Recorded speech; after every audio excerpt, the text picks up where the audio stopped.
সবার আগে চলুন অতিরিক্ত করা বলতে ঠিক কি বোঝায় তা বোঝার চেষ্টা করি। ইসরাফ শব্দের সাধারণ অর্থ হলো প্রয়োজনের অতিরিক্ত করা, মাত্রাতিরিক্ত করা।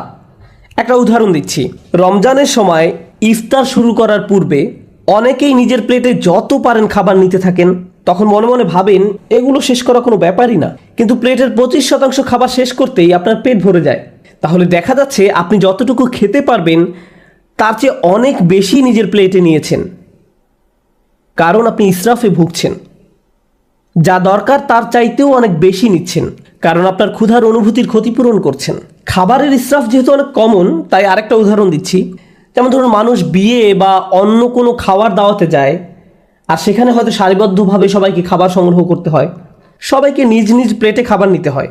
তো আপনার হয়তো মুরগির গোশত অনেক পছন্দের, তাই মুরগির গোশতের সামনে গিয়ে যত পারেন নিজের প্লেটে পুরতে থাকেন, কারণ পেছনে লম্বা লাইনের দিকে তাকিয়ে আশঙ্কা করেন যে পরের বার আসলে হয়তো আর পাবেন না। তাই এত বেশি পরিমাণে নিজের প্লেটে নেন, মনে হয় যেন এটা দিয়ে একটা রেস্টুরেন্ট খুলতে পারবেন। আপনি এমনটা করেন কারণ আপনি তখন ইসরাফে ভুগছেন। আপনি সবটা খেতে পারবেন না, তবুও অনেক বেশি আপনার প্লেটে নিয়েছেন। ইসরাফ শুধু প্লেটে অতিরিক্ত খাবার নেয়ার নামই নয়, বরং বেশি খাওয়াটাও ইসরাফ। আপনার পেট ইতিমধ্যেই ভরে গেছে, আপনি তবুও খাচ্ছেন। আপনি সারাক্ষণ কিছু না কিছু চাবাচ্ছেন, শুধু ভোগের উপরে আছেন। খাবারের ক্ষেত্রে আপনার যেটা খাওয়া উচিত নয়, সেটা অনেক বেশি পরিমাণে ভক্ষণ করাটাও ইসরাফ।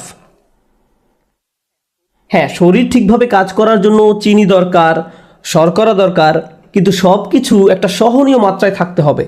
এখন আপনি যদি সারাক্ষণ চকলেট বা মিষ্টি জাতীয় খাবার খেতে থাকেন, ঠিক প্রকৃতিতে যেমন ভারসাম্য রয়েছে, ঠিক তেমনি আপনি যদি খাবারের ভারসাম্য বিনষ্ট করেন, একটার চেয়ে অন্যটা বেশি পরিমাণে খান, আপনার শরীরে এর বিরূপ প্রতিক্রিয়া দেখা দিবে।